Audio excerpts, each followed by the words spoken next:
하나님, 옆으로 성도, 밖으로 이웃, 워싱턴 사김의 교회 주일 예배에 나오신 여러분, 주님의 이름으로 환영합니다. 오늘은 2월 28일, 2월 마지막 주일 예배로 사순절 둘째 주일 예배입니다.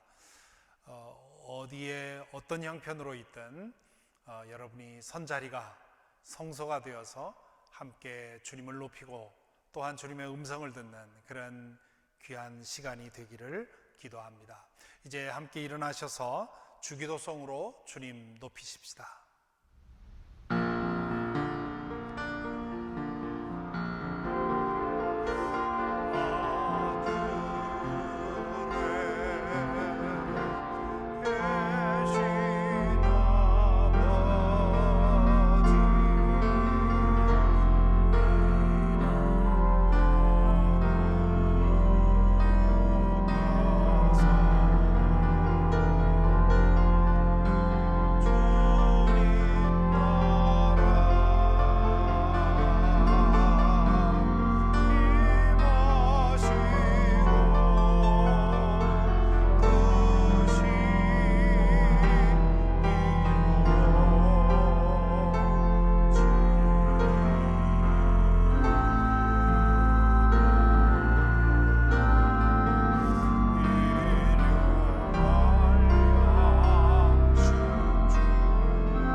예배의 부름을 위해 잠시 고개 숙여주시기 바랍니다.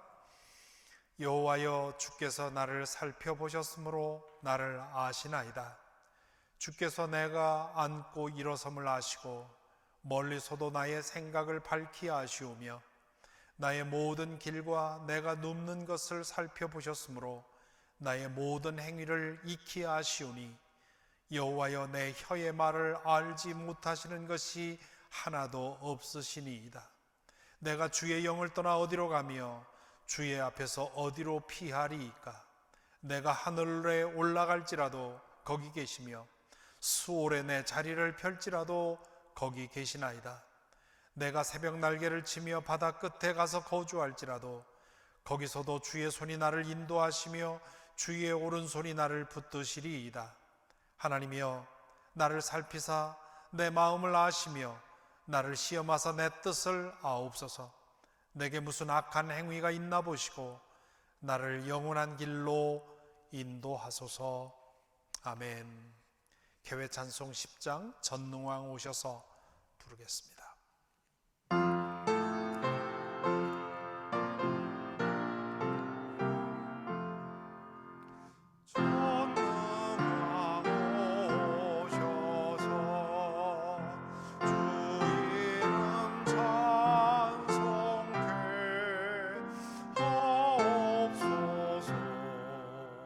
영광과 권능의 성부여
이제 사도신경으로 우리의 믿음을 고백하겠습니다. 나는 전능하신 아버지 하나님 천지의 창조주를 믿습니다. 나는 그의 유일하신 아들 우리 주 예수 그리스도를 믿습니다. 그는 성령으로 잉태되어 동정녀 마리아에게서 나시고 본디오 빌라도에게 고난을 받아 십자가에 못 박혀 죽으시고 장사된 지 사흘 만에 죽은 자 가운데서 다시 살아나셨으며 하늘에 오르시어 전능하신 아버지 하나님 우편에 앉아 계시다가 거기로부터 살아있는 자와 죽은 자를 심판하러 오십니다.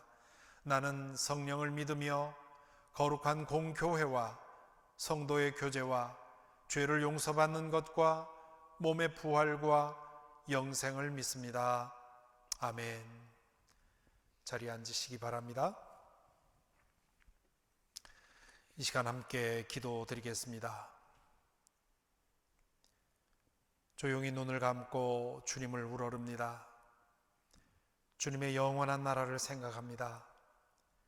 주님의 보좌에서 영원히 지속되고 있는 찬양과 경배의 모습을 상상합니다. 오 주님, 그 예배에 지금 저희가 참여하고 있습니다. 저희의 찬양과 경배를 통해 영광 받아 주옵소서. 저희가 예배할 대상은 오직 성삼위 하나님 뿐이심을 고백하고 또한 선포합니다. 주님께서는 이 아름다운 세상을 창조하셨고 또한 저희에게 주님의 형상을 주셔서 거룩하고 조화롭게 살게 하셨는데 이 아름다운 세상을 저희가 망가뜨려 놓았습니다. 팬데믹의 환란을 우리 스스로 자초했고 피조 세계를 훼손하여 자연재해로 고통받고 있습니다. 그럼에도 회개할 줄 모르고 자신의 탐욕을 위해 분투하고 있는 이 세상입니다. 오 주님, 저희를 긍휼히 보아 주옵소서. 주님을 아는 지식이 물이 바다 덮음같이 이 세상에 충만하도록, 그리하여 주님의 평화와 정의와 거룩함이 온 누리에 퍼지도록 주님 자비를 베풀어 주옵소서. 이 시간 예배하는 성도들을 굽어 살피시는 줄 믿습니다. 사랑하는 사람을 보내고 마음 아파하는 이들이 있습니다. 하늘의 위로를 베풀어 주옵소서. 병마와의 긴 싸움으로 인해 힘들어하는 이들이 있습니다. 매일 싸워 이길 힘을 주시고 온전한 치유를 허락하여 주옵소서. 관계의 문제로 혹은 경제적인 문제로 혹은 진로의 문제로 씨름하는 이들이 있습니다. 주님, 그들의 간절한 기도에 응답하여 주옵소서. 특별히 팬데믹 기간에 믿음이 연약해지지 않도록 붙들어 주옵소서. 매일 주님 앞에 서는 시간을 거룩하게 지키게 하시고 영혼의 생명력으로 이 팬데믹의 골짜기를 통과하도록 도와주옵소서. 저희가 돕고 있는 선교지들을 기억합니다. 멕시코를 기억합니다. 남아공을 생각합니다. 아리조나 호피를 생각합니다. 기니를 기억합니다. 오 주님, 낯선 곳에서 주의 복음을 위해 헌신하는 당신의 모든 종들을 위해 기도합니다. 주님께서 계획하신 일들이 그들의 손을 통해 이루어질 수 있도록, 그리하여 복음이 땅끝까지 전해질 수 있도록 인도하여 주옵소서. 오 주님, 어서 오시옵소서. 새하늘과 새 땅을 속히 보기를 원합니다. 주의 나라가 임하여 주옵소서. 이 모든 말씀을 우리의 영원한 왕이신 예수 그리스도의 이름으로 기도드립니다. 아멘.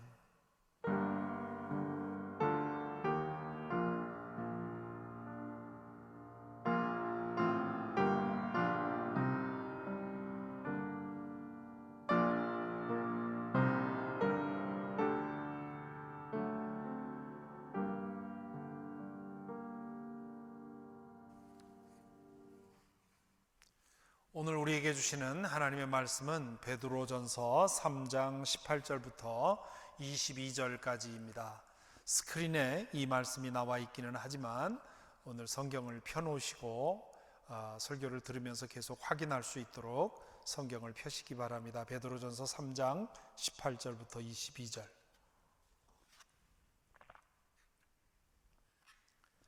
제가 봉독하겠습니다. 그리스도께서도 죄를 사하시려고 단 한 번 죽으셨습니다. 곧 의인이 불의한 사람을 위하여 죽으신 것입니다. 그것은 그가 육으로는 죽임을 당하시고 영으로는 살리심을 받으셔서 여러분을 하나님 앞으로 인도하시려는 것입니다. 그는 영으로 옥에 있는 영들에게도 가셔서 선포하셨습니다. 그 영들은 옛적에 노아가 방주를 지을 동안에 곧 하나님께서 아직 참고 기다리실 때에 순종하지 않던 자들을 말하는 것입니다. 그 방주에 들어가 물에서 구원받은 사람은 겨우 8사람밖에 없었습니다. 그 물은 지금 여러분을 구원하는 세례를 미리 보여준 것입니다. 세례는 육체의 더러움을 씻어내는 것이 아니라 예수 그리스도의 부활을 힘입어서 선한 양심이 하나님께 응답하는 것입니다. 그리스도께서는 하늘로 가셔서 하나님의 오른쪽에 계시니 천사들과 권세들과 능력들이 그에게 복종하고 있습니다. 이것은 주님의 말씀입니다.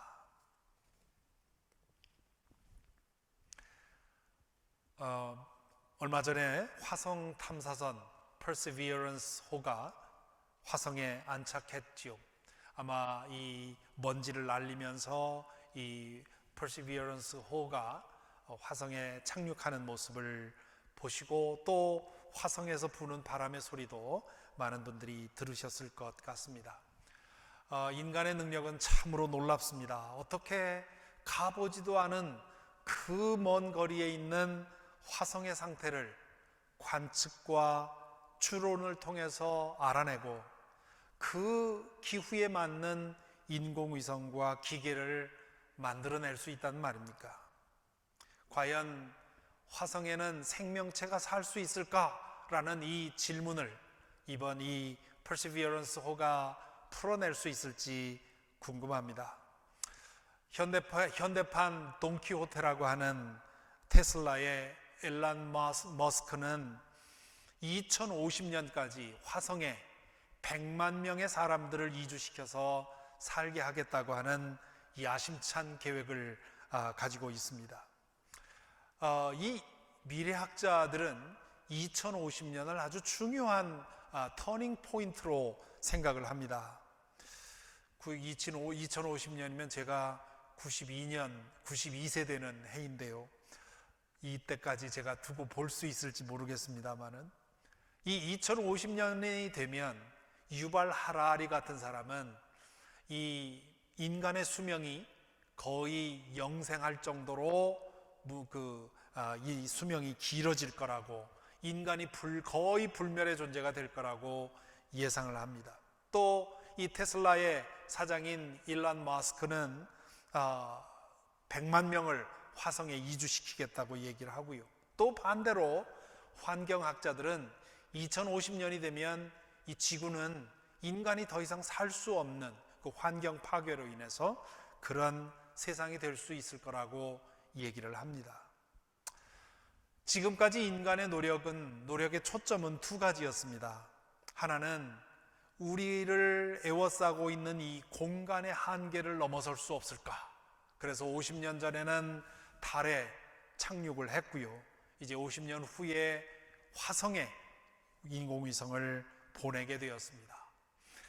또한 시간의 제약을 넘어서려고 하는 것입니다. 100년이라고 길어야 100년이라고 하는 이 인간의 수명을 어떻게 넘어설 수 있을까? 혹은 과거로 돌아가서 과거에 잘못된 것을 내가 좀 수정할 수는 없을까라고 하는 이 시간의 제약을 벗어나고자 하는 노력입니다. 2050년에 이르면 이 두 가지 한계를 넘어설 수 있을까 궁금합니다.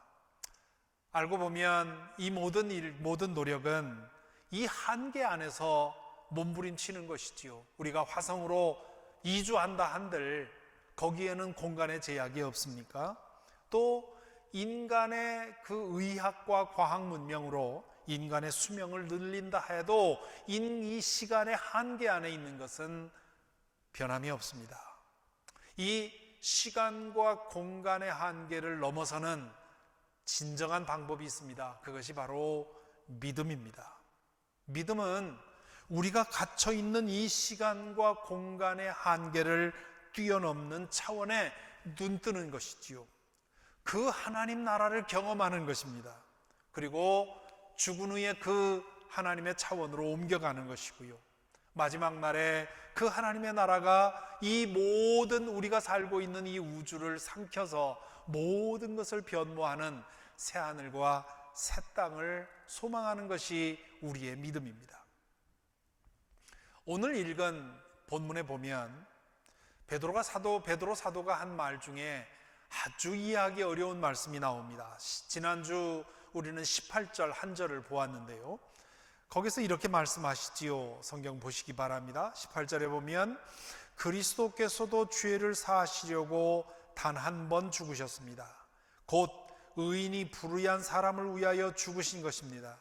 그것은 그가 육으로는 죽임을 당하시고 영으로는 살림을 받으셔서 여러분을 하나님 앞으로 인도하려는 것입니다.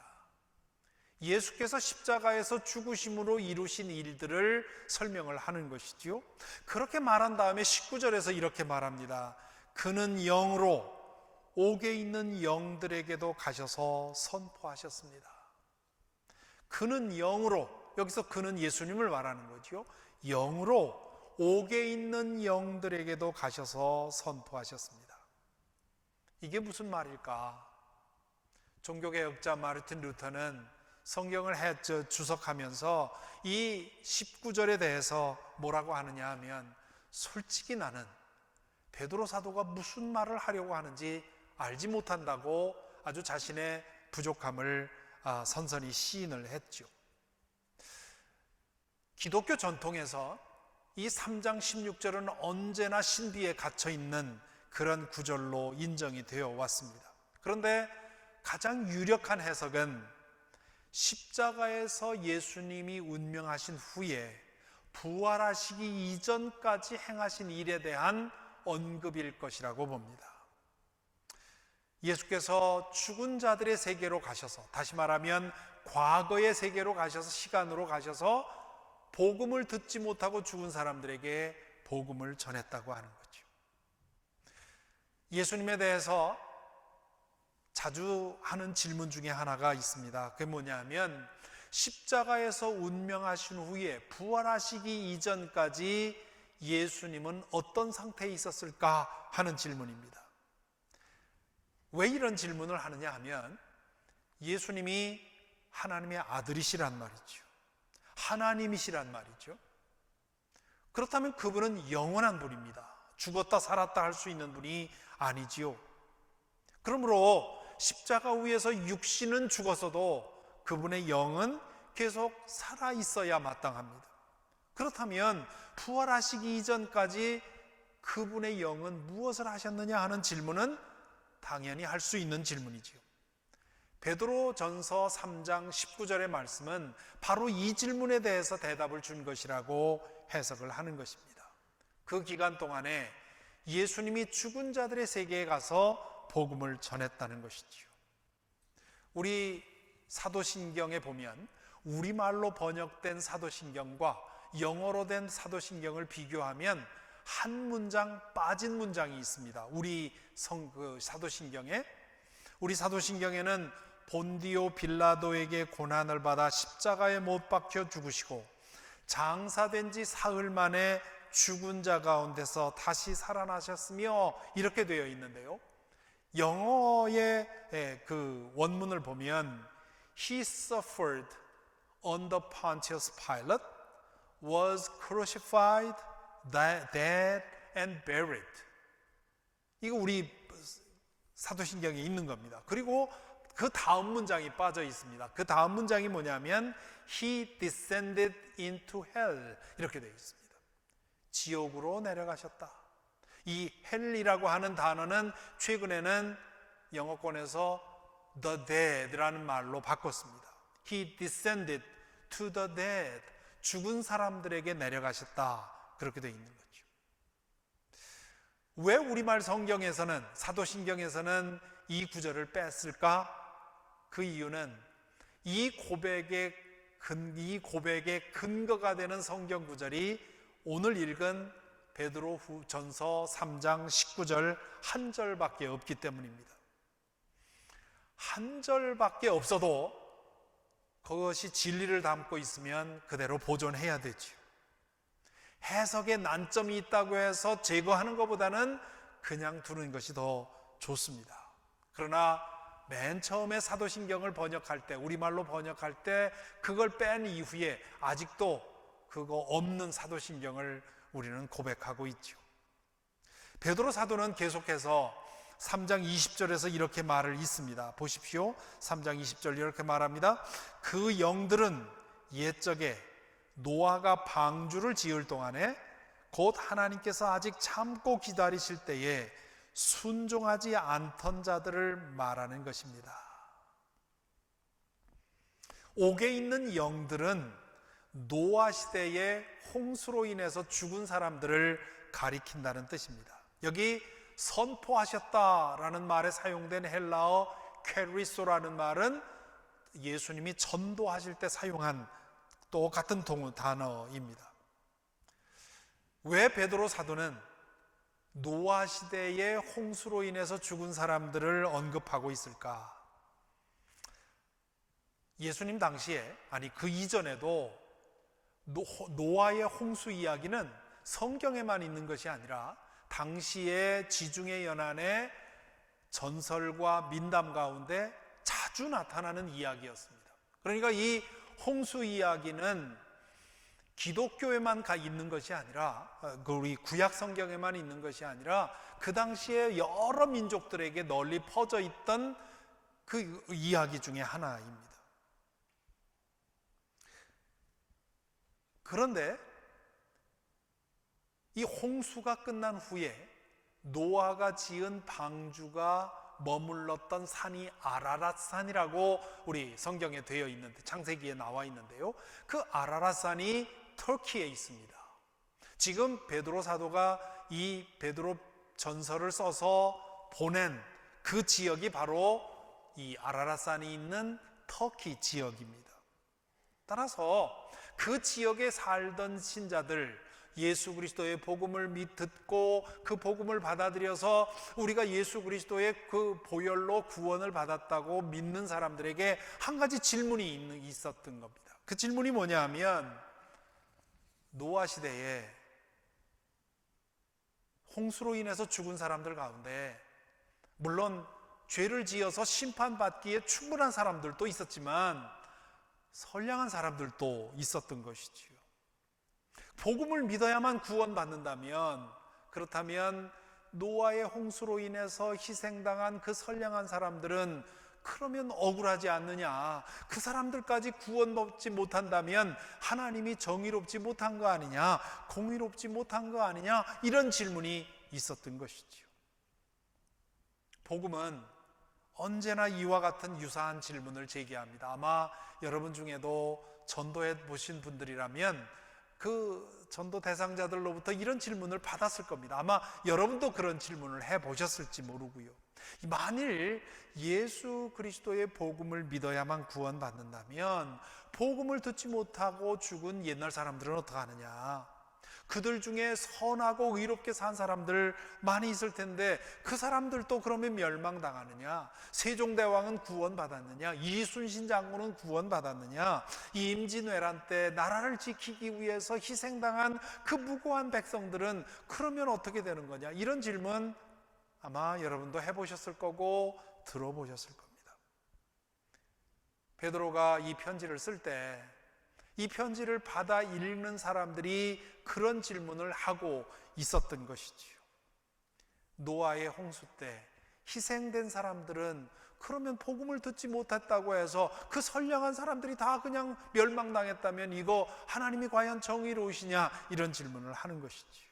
거기에 대해서 베드로 사도는 예수님께서 십자가에 달려 운명하신 후에 부활하시기 전까지 그 죽은 자들의 세계에 내려가셔서 복음을 전하셨는데 그들 가운데 노아 시대에 희생당한 사람들도 그 대상이었다고 하는 것이죠. 그렇기 때문에 하나님은 모든 사람에게 동일한 구원의 기회를 주셨다고 말하는 것입니다.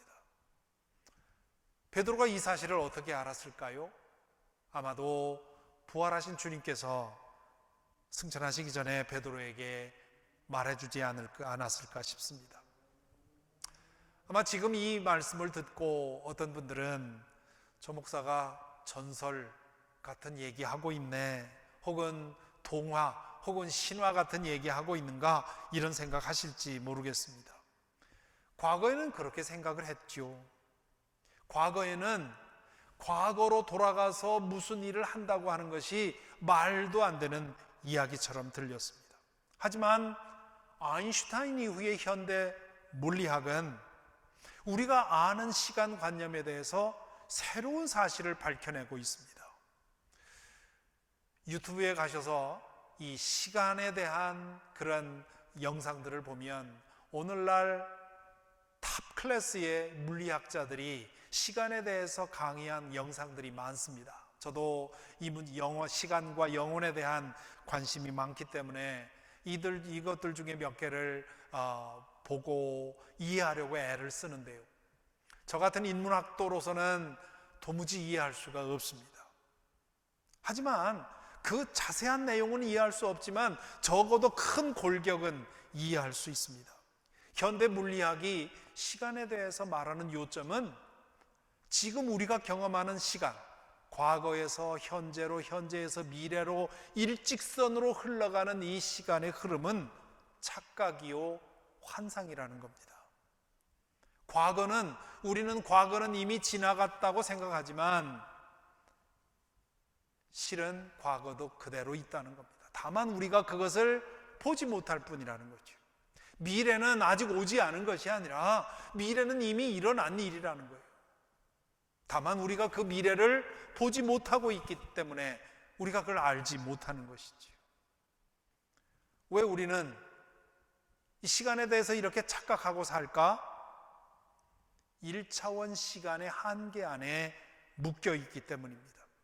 시간이라는 일직선에 서서 우리는 꼼짝없이 앞으로 갈 수밖에 없습니다. 어떤 소설가가 자신의 작품에 그런 말을 쓴 것을 기억합니다. 인간은 태어나서부터 뒷걸음으로 죽음을 향해서 끊임없이 전진해가는 존재다. 태어나서 죽음이 싫으니까 죽음을 등지고는 그 과거만 바라보면서 뒷걸음 쳐서 죽음까지 가는 것이 인간이라는 거지요. 우리가 나아가는 방향을 미래라고 부르고 우리가 지나온 곳을 과거라고 부르죠. 우리는 지금 그 시간의 흐름 가운데 우리가 서 있는 지금밖에는 보지 못하는 겁니다. 하지만 우리에게 보이지 않는다고 해서 없는 것은 아니라고 현대물리학은 얘기를 합니다. 밤에 태양이 없다고 태양이 없는 것은 아니지 않습니까? 낮에 별이 보이지 않는다고 해서 별이 없어진 것이 아닙니다. 과거가 사라진 것이 아닙니다. 없어진 것이 아닙니다. 내 눈에 보이지 않는 것뿐이지요. 미래가 아직 일어나지 않은 것이 아니라 내 눈에 그 미래가 보이지 않는 것뿐입니다. 이 현대 물리학의 결론은 우리 눈에 보이는 것이 전부가 아니라는 겁니다. 우리가 경험하는 세상이 전부가 아니라는 것이지요. 지금 우리가 경험하는 3차원 공간과 1차원 시간을 넘어서는 그런 초월적인 차원이 있다는 겁니다. 그러므로 우리가 그런 방법만 개발하면 미래로도 갈 수 있고 과거로도 갈 수 있다는 것이지요. 바로 이러한 현대 물리학의 이러한 이론과 이러한 그 교육이 된 까닭에 아마 최근 몇 년 동안 과거와 미래 혹은 현재와 미래가 서로 소통하는 그런 방식의 드라마나 그런 영화, 그런 소설들이 많이 나오고 있는 것을 아마 아실 것입니다. 과거에는 그런 얘기를 해봐야 통하지 않았어요. 상상도 할 수 없는 일이었기 때문이죠. 그런데 지금은 어느 정도 현대 물리학을 아는 사람들이면 그게 지금 우리가 방법을 몰라서 그렇지 가능할 수 있다는 생각을 하기 때문에 그렇기 때문에 지금 현재 사는 사람이 과거로 가서 과거에 자기의 한 일을 뒤집어 놓는다든가, 혹은 미래에 있는 사람이 현재로 온다든가, 과거에 살던 사람이 현재로 온다든가, 이런 방식의 판타지 영화가 혹은 드라마가 만들어지는 것이지요. 현대 물리학이 말하는 것이 성경이 말하는 것과 정확히 일치한다는 뜻은 아닙니다. 하지만 성경이 말하는 것을 현대 물리학이 더 수긍하기 쉽게 만들어 주었습니다. 성경은 처음부터 영원히 있다고 하는, 절대가 있다고 하는 말씀을 해오고 있습니다. 영원이라고 하는 것은 1차원 시간이 무한정 길어지는 것이 아니라 1차원의 시간을 넘어서는 것을 말합니다. 시간의 흐름을 뛰어넘는 것입니다. 그래서 이 영혼에서 내려다보면 과거, 현재, 미래가 다 보이는 것이지요. 그것이 하나님의 시각입니다. 놀라운 사실은요, 지금으로부터 1900년 전에 살았던 어거스틴, 350년경에 활동했던 어거스틴이 쓴 고백록에 보면 현대 물리학자들이 시간에 대해서 말하는 것을 비슷한 말을 하고 있는 것을 보게 됩니다. 과거가 지나가거나 없어진 것이 아니라 그대로 있는 것이 아니면 우리가 어떻게 그 과거를 기억할 수 있겠는가? 미래가 이미 일어난 일이 아니라면 예언자들은 어떻게 그 미래의 일을 내다볼 수 있겠는가? 그런 말을 합니다. 그러면서 과거의 시간이나 미래의 시간은 어떤 면에서는 여전히 존재하는 것이라고 어거스틴은 얘기합니다. 영원은 아무것도 지나가는 것 없이 과거와 현재와 미래와 모든 것이 그대로 현재로 남아있는 것이 영원이고, 시간이란 항상 지나가는 것으로서 동시에 존재하지 못하는 것이라고 얘기를 합니다. 1900년 전에, 1800년 전에 어거스틴이 기도와 묵상을 통해서 깨달은 것을 오늘날 현대 물리학자들은 연구를 통해서 밝혀내고 있는 것입니다. 시간은 빛 때문에 생겨났습니다. 빛은 하나님께서 창조하신 것이지요. 그러므로 하나님은 시간을 넘는 차원에 계십니다. 그것을 우리는 영원이라고 부르지요. 어거스틴 시대 어거스틴의 고백록에 보면 당시에 신학자들에게 시비를 걸면서 제기했던 질문이 있습니다. 신학자들을 괴롭히기 위해서 하는 질문이었는데요, 하나님이 천지를 창조하셨다면 그러면 천지를 창조하기 전엔 무슨 일을 하셨습니까? 라고 질문하는 겁니다. 그런 질문에 대해서 많은 신학자들이 시달림을 받은 후에 나중에 뭐라고 답하기 시작을 했냐면, 너 같은 놈들을 위해서 지옥 만들고 계셨다, 그렇게 대답을 했다고 합니다. 그 얘기를 전하면서 어거스틴이 뭐라고 말하느냐 하면, 창조 이전이라는 말 자체가 성립 안 된다는 겁니다. 왜냐하면 하나님은 시간의 흐름을 벗어나 계시기 때문입니다. 빛이 있으라 했을 때 시간이 시작이 되었기 때문에 하나님은 영원한 차원에 계시지 시간의 흐름 안에 있기 때문에 창조 전, 창조 후라는 말이 성립이 안 된다는 거죠. 성육신 사건은 하나님께서 시간의 제한 속으로 들어오신 것을 말합니다. 요한복음 1장 14절에 보면 그 말씀이 육신이 되어 우리 가운데 사셨다, 그렇게 말하죠. 이 말은 영이신 하나님이 육신을 입으셨다는 뜻이고요, 영원하신 분이 시간 속으로 들어오셨다는 뜻입니다. 영원의 차원에서 과거, 현재, 미래를 다 보실 수 있던 분이 당신을 낮추셔서 현재만 볼 수 있는 존재로, 우리와 똑같은 존재로 들어오셨다는 뜻입니다. 그렇기 때문에 예수님은 이 땅에 계시는 동안 그 영원한 차원을 문득 보여주셨습니다. 그 중에 한 사건이 변화산 사건이지요. 지난주에 우리 사김의 소리 진도 중에 변화산 이야기를 보게 되었는데요. 예수님께서 베드로와 요한과 야고보를 데리고 산에 올라가서 기도하십니다. 깊이 기도하시는 중에 예수님의 얼굴과 옷이 빛처럼 빛나는, 해처럼 빛나고 빛처럼 빛나는 그런 변화가 일어나지요. 그리고는 1100년 전에 살았던 모세와 700년 전에 살았던 엘리야가 나타나서 예수님과 함께 한자리에서 대화를 나누고 계신 겁니다. 이것은 세 제자가 황홀경 속에서 본 환상이 아닙니다. 환상은 내 머릿속에서 일어나는 일이지요. 바깥에서 일어나고 있는 현상을 본 겁니다. 이 사건은 시간의 흐름 안에 영원히 잠시 침투해 들어온 그런 사건입니다.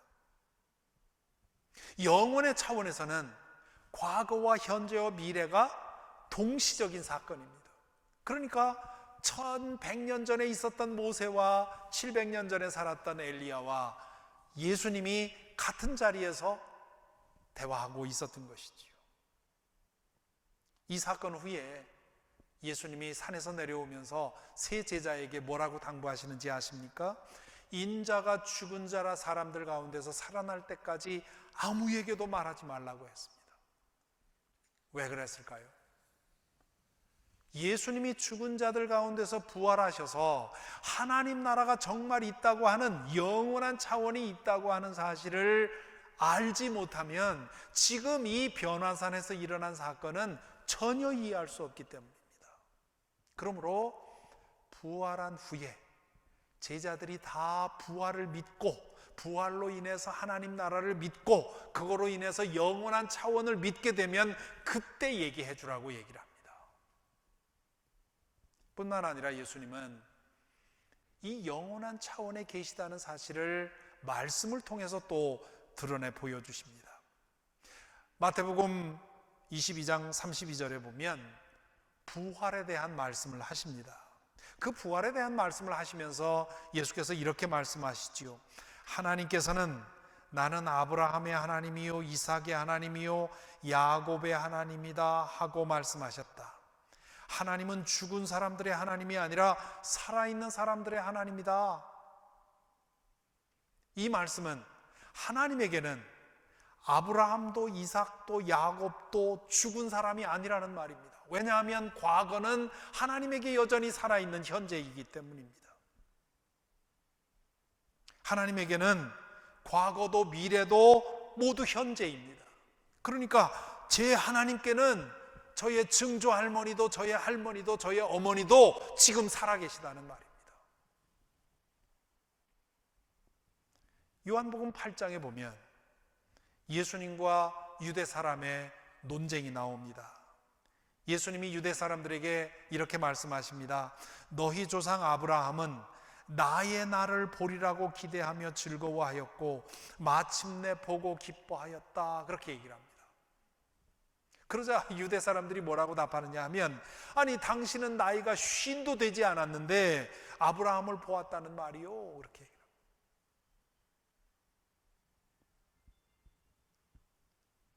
그러자 예수님이 뭐라고 대답하셨냐 하면, 내가 진정으로 너희에게 말한다. 아브라함이 태어나기 전부터 내가 있다. 그렇게 얘기를 합니다. 그것이 요한복음 8장 58절입니다. 궁금한 분들은 찾아보시기 바랍니다. 내가 진정으로 너희에게 말한다. 아브라함이 태어나기 전부터 내가 있다. 이렇게 얘기를 하십니다. 이 말 때문에 유대 사람들이 돌을 들어서 예수님을 치려고 했죠. 우리 1차원의 시간 안에 우리에게는 시제가 매우 중요합니다. 과거, 현재, 미래, 과거 완료, 현재 완료, 미래 완료, 이 시제에 정확하게 맞춰서 말해야만, 그래야만 알아들을 수 있지요. 어제 저는 있었고요. 오늘 저는 지금 여기 있는 거고요. 내일은 있을 거고요. 과거와 현재와 미래가 분명히 구분되어야 합니다. 그런데 예수님은 아브라함이 태어나기 전부터 내가 있었다라고 말하지 않고 아브라함이 태어나기 전부터 내가 있다 그렇게 말합니다. 왜 그렇게 말씀하셨습니까? 그분은 시간의 흐름을 벗어난 분이기 때문입니다. 영원하신 분은 언제나 있습니다. 과거에도 있고 현재에도 있고 미래에도 있는 겁니다. 이렇게 본다면 베드로전서 3장 19절의 말씀의 의미를 어느 정도 짐작할 수 있습니다. 아직 완전하게 다 알 수 있다고는 말할 수 없습니다. 저도 그렇게는 말하지 못하겠습니다. 하지만 이런 뜻이구나 하는 것을 짐작할 수는 있습니다. 그는 영으로 옥에 있는 영들에게도 가셔서 선포하셨습니다. 이 말씀은 십자가에서 운명하신 후에 부활하기 이전까지 그분이 죽은 자들의 세계에 가셔서 복음을 전하셨다는 뜻입니다. 1차원의 시간의 흐름을 벗어나셔서 과거로 돌아가셨다는 말이죠. 그래서 그 과거에 복음을 듣지 못하고 죽은 모든 사람들에게 복음을 전하셨는데 그들 가운데 이 베드로전서를 받아서 읽었던 사람들이 가장 궁금해하는 노아의 홍수시대에 죽은 사람들도 포함되어 있다는 겁니다. 그러면 여기서 또 이런 질문을 하실 분도 있을 겁니다. 아니 예수님이 십자가에서 운명하신 후에 부활하실 때까지 시간으로 따지면 하루 반 정도, 시간으로 따지면 한 30시간 정도 되는데 도대체 그 시간에 그런 일을 어떻게 할 수 있는가? 이것도 역시 시간을 제대로 이해하지 못하고 하는 질문입니다. 우리가 느끼는 시간은 30시간밖에 안 되지요. 그렇지만 시간의 흐름을 넘어서면 그 30시간은 우리의 그 경험과는 다른 시간이 됩니다. 현대 물리학자들이 그런 얘기를 합니다. 타임머신은 얼마든지 가능하다. 그래서 만일 인간이 빛의 속도에 거의 가까운 그런 비행 물체를 만들어낸다면 그 비행기를 타고 지구 바깥으로 6개월 동안 비행하고 다시 6개월 동안 비행해서 지구로 돌아오면 그 비행기 안에 있는 사람은 1년, 한 살 더 먹은 반면에 지구에 돌아오면 지구는 수백만 년 후에 수백만 년이 지난 상태가 될 거라는 것입니다. 시간이라고 하는 것은 1차원 시간에 갇혀있는 우리가 계산하는 것과 영원에 계신 하나님의 계산은 전혀 다른 겁니다. 그렇기 때문에 시편 90편 4절에서 주님께는 하루가 1000년 같고 1000년이 하루 같습니다. 그렇게 얘기를 하죠. 이것도 누군가가 하나님의 영원을 생각하면서 현대 물리학자들보다 수백 년 전에 이 사실을 깨달은 것이죠. 하나님의 영혼에서는 우리가 지금 이 1차원 시간에 갇혀서 느끼는 그 시간과는 전혀 다른 시간이겠구나 생각을 한 것입니다. 십자가에 달려 우리의 죄를 짊어지고 죽임을 당하신 예수님, 그분은 운명하신 후에 죽은 자들에 가셔서 복음을 전하신 후에 부활하시고, 그리고 부활하신 후에 오늘 말씀 3장 22절에 보면 뭐라고 되어 있습니까? 그리스도께서는 하늘로 가셔서 하나님의 오른쪽에 계시니 천사들과 권세들과 능력들이 그에게 복종하고 있습니다.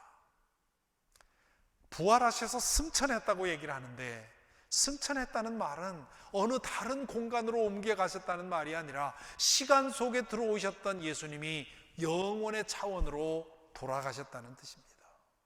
그리고 그 영원의 차원에서 온 세상을 다스리는데 천사들과 능력들과 권세들이 그분의 다스림 아래 있다고 얘기를 합니다. 그리고 때가 되면 주님께서는 이 모든 것을 변모시켜서 새하늘과 새 땅을 만드실 거라고 말씀하십니다. 오늘 좀 어려운 얘기를 한 것 아닌가 싶습니다. 아마 시간과 영혼에 대해서 생각해보고 질문해 본 적이 없다면 제가 오늘 드리는 말씀이 아주 이상한 말씀처럼 들릴 수도 있을 것입니다. 하지만 우리가 믿는 하나님이 어떤 분인지, 우리에게 주어진 소망이 어떤 것인지, 예수 그리스도가 어떤 일을 하셨는지를 제대로 알려면 이 문제에 대해서 생각해 봐야 합니다. 시간은 무엇이고 영혼은 무엇인지. 이것이 우리가 믿는 복음입니다. 우리가 믿는 복음은 우리 눈에 보이는 것이 전부가 아니라는, 우리의 소망은 과학 문명에 있지 않다고 하는, 시간의 제약을 넘어서 영혼으로 들어가는 길은 믿음에 있다고 하는, 우리를 가두고 있는 공간의 제약을 넘어서서 절대적인 하나님의 차원으로 돌아가는 그 길이 믿음 안에 있다고 하는 것을 우리에게 말하고 있습니다. 예수 그리스도를 주님으로 영접하고 믿음으로 우리는 하나님의 영원한 차원으로 옮겨지는 겁니다. 지금은 믿음 안에서 잠정적으로 그 영원한 차원을 맛보지만 죽은 후에 그 영원한 나라로 가게 될 것이고, 그리고 마지막 날에 온 세상에 그 나라가 임하게 될 것이고, 우리는 예수 그리스도의 부활에 참여하게 될 것입니다. 이것이 복음이 우리에게 전하는 그 소망의 전모입니다.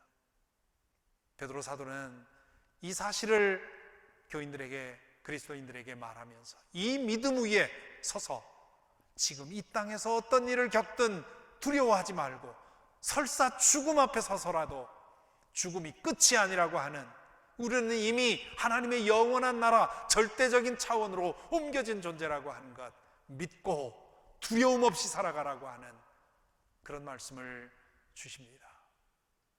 우리는 지금 현재는 육신의, 물질의 3차원 공간에 1차원 시간에 갇혀 있지만, 그러나 하나님 안에 어떤 것도 잃지 않고 어떤 것도 지나가지 않고 우리에게 무슨 일이 일어난다 하더라도 그것이 우리를 어찌할 수 없다는 사실, 그 믿음을 가지고 담대하게 이 세상을 살아가는 저와 여러분이 되기를 간절히 바랍니다.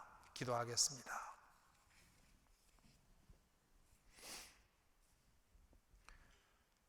이 시간 오늘 묵상 가운데 오늘 주신 말씀 상상해 보십시다.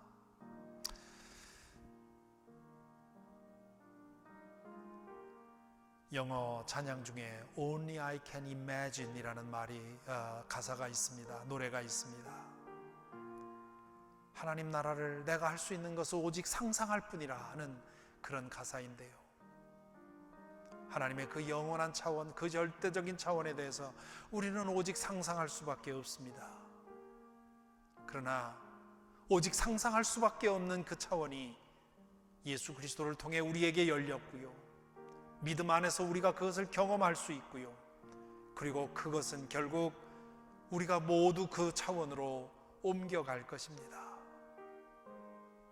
그러므로 지금 이 세상에서 우리 눈에 보이고 우리 손에 만져지는 것, 이게 전부라고 생각하지 말고, 그것들에 붙들려서 살아가지 말고 그것으로부터 자유롭게 하나님의 영원한 것을 바라보며 영원한 것을 위해 살아가는 우리가 되어야 할 것입니다. 이 시간 그런 마음으로 우리의 마음을 주님께 드리고, 주님께서 우리의 믿음을 그렇게 붙들어 주시기를 구하는 기도 시간 갖겠습니다.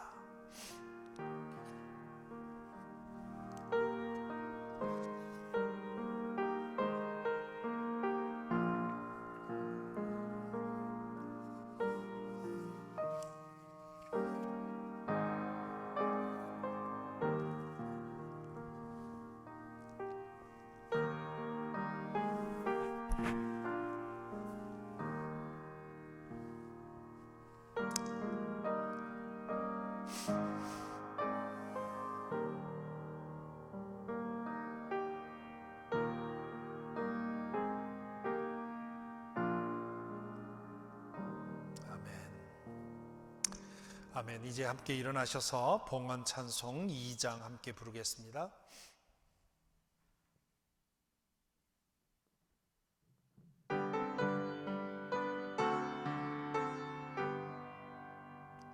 찬양 성부 성자 성령 성삼위일체께 영원 무궁하기까지 영광을 돌리세 영광을 돌리세. 아멘.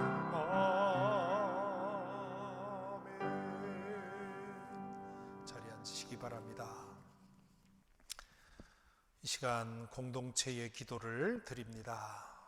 먼저 우리 이 나라와 우리 사회의 문제를 우리 마음을 합쳐서 중보하십시다. 우리 팬데믹의 상황을 놓고 기도해 주시고요. 백신이 존슨앤존슨에서 또 개발이 되어서 지금 4종류의 백신이 공급이 되고 있습니다. 희소식인데요. 백신 공급이 빨리 되어서 우리 부활주일에는 함께 예배드리는 날이 다가올 수 있도록 50만 명이 넘어선 희생자들이 더 이상 늘어나지 않도록 위해서 기도해 주시고요. 또한 한파로 인해서 고통당하는 남부의 우리 주민들을 기억하십시다. 또한 새로이 출범한 이 정부를 주님께서 축복해 주시고 인도하셔서 미국이 앓고 있는 여러 가지 문제들을 해결할 수 있게 해 주시기를 위해서 기도하겠습니다. 기도합시다.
우리 두 번째 공동체 기도 제목은 우리 교회를 위해서 기도하겠는데요.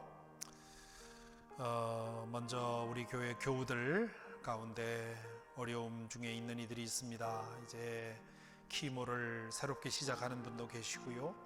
키모 치료 중에 있는 분들도 계십니다. 위해서 기도해 주시고 또 여러 가지 이유로 어려움 당하는 이들 위해서 기도해 주시기 바랍니다. 또한 우리 데니정 목사님 이제 떠나시면서 새로운 EM 목사님 구하고 있고요. 또 우리 선교 부목사님도 구하고 있습니다.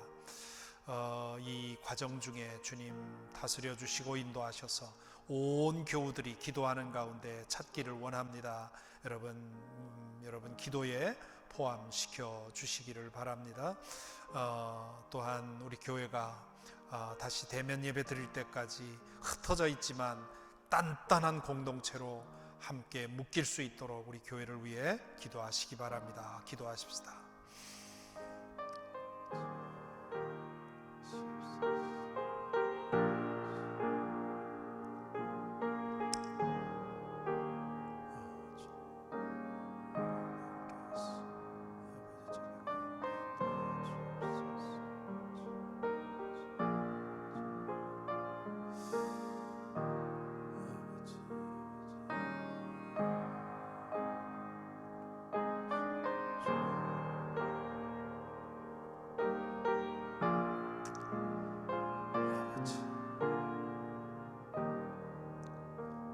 사랑의 주님 감사합니다.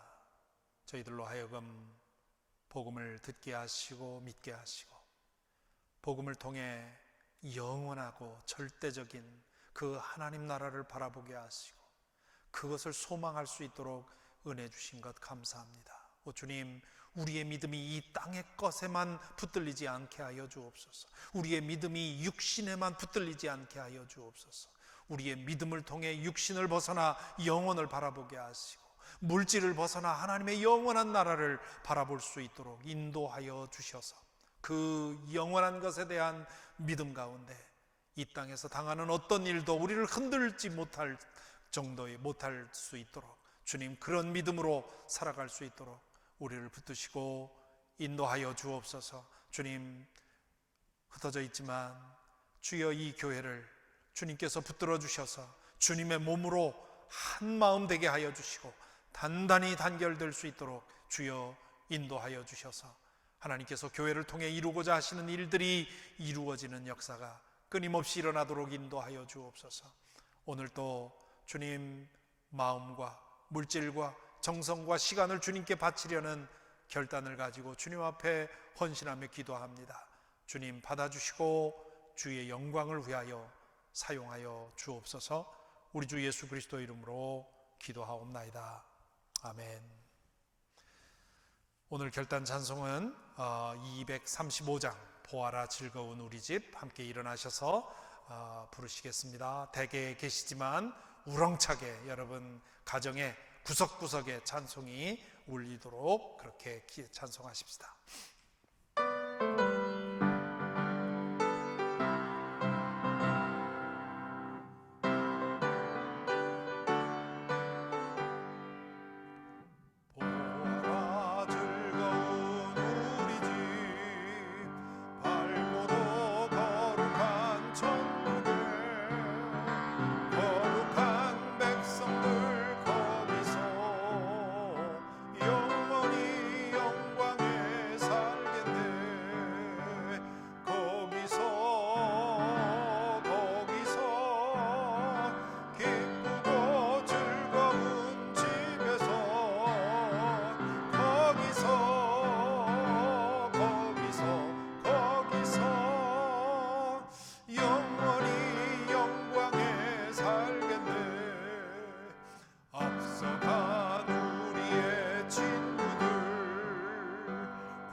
이제는 성부, 성자, 성령 삼위일체 하나님께서 고개 숙인 모든 성도들에게 함께 하셔서 거기서 영원히 기쁘고 즐겁게 살 것을 소망하며 여기서 그 믿음으로 거룩하게 사랑하며 헌신하며 살아갈 수 있도록 인도하여 주시옵기를 간절히 축원하옵나이다.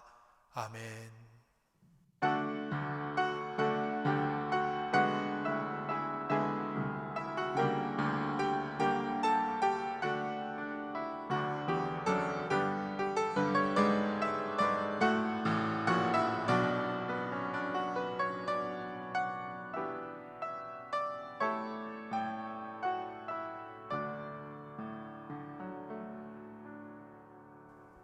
아멘. 자리에 앉으시기 바랍니다. 오늘 또 예배 참여하신 모든 분들 주의 이름으로 다시 한번 환영합니다. 우리 사김의 교우 여러분 환영하고요. 또 우리 교회 교우는 아니지만 미국에서 또 한국에서 또 캐나다에서 여러 곳에서 우리 예배 시청하시는 모든 분들 환영하고 또한 감사를 드립니다. 우리 사김의 교회 교우들에게 몇 가지 알리는 말씀드립니다. 지난주에 추운 일기에도 불구하고 야외 성찬식에 많은 분들 참여해 주셨습니다. 감사를 드리고요. 또 예배를 위해 준비해 주신 모든 분들, 또 선물을 도네이션 해 주신 모든 분들에게 감사를 드립니다. 다음 주 월요일 3월 8일인데요 오후 7시에 줌으로 정기 임원회를 가집니다. 우연장 사역장께서는 임원 회장님에게 보고서를 제출해 주시고 임원들께서는 시간을 내서 참석해 주시기 바랍니다. 다음 야외 성찬식은 4월 4일 부활주일로 되어 있는데요, 간절히 제가 지금 기도하고 있는 것은 이때쯤이면 지금 백신을 2차까지 맞은 분들이 한 분 한 분 늘어나고 있는데요, 백신을 접종하신 분들을 중심으로 해서 부분적으로라도 이 자리에 함께 모여서 예배를 드리고 또 영상으로 예배하는 그런 일을 했으면 하는 그런 바람이 있습니다. 여러분들께서도 그렇게 기도해 주시고 그때까지 팬데믹 상황이 나아지지 않으면 지난주처럼 야외 성찬식으로 부활을 축하하도록 하겠습니다. 이미 목회 서신으로 알려드렸습니다마는 우리 한인연합감리교회 총회에서는 믿음의 글 공모전을 가집니다. 팬데믹과 나의 믿음이라고 하는 제목으로 주제로 제목은 아무렇게나 여러분 원하는 대로 하면 되고요. 신앙 간증, 신앙 수필, 시, 영상 이런 4종류의 투고를 받습니다. 심사해서 당선자에게 상품도 있고 상금도 있고요. 또 이것을 기쁨의 언덕이라고 하는 연합감리교회 한인총회 묵상집에 발표하는 그런 기회를 드린다고 합니다. 우리 교회에 이 문제가 많은 분들 많이 계신데 응모하셔서 여러분들이 이 팬데믹 기간에 얻은 은혜를 다른 분들과 나누게 되기를 바랍니다. 우리 미국 안에 한인연합감리교회가 한 250개 정도 됩니다. 그래서 이 모든 교회에 공모하는 거니까요, 참여해 주시기 바랍니다. 교우 소식을 하나 알려드리면요, 성호진 교우님의 모친이신 최승희 성도님께서 지난 주일에 하나님의 부르심을 받으셨습니다. 그래서 오는 화요일 오후 1시에 페어팩스 메모리얼 가든에서 하관 예배로 모입니다. 25명 이상 모일 수 없기 때문에 아마 오시기를 원하시는 분들은 그 상황을 보셔서 차에서 지켜보셔야 될 것 같습니다. 여러분 서로 위로를 주고받게 되기를 바랍니다. 다시 한번 말씀드립니다마는 우리 교회가 우리 데니 목사님 후임 영어 목회자와 그리고 선교 부목사님을 모시기 위해서 지금 감리사 감독님과 부지런히 노력하고 있는데요, 여러분 아시다시피 우리 이세 목사님을 찾는 것이 쉽지 않습니다. 그래서 여러분에게 기도를 요청합니다. 우리 이세 목사님과 선교 목사님 구하는 일에 주님께서 인도해 주셔서 우리 모두가 기도한 응답을 받을 수 있도록 여러분의 기도를 청합니다. 감사합니다. 이제 많이 날이 풀렸습니다.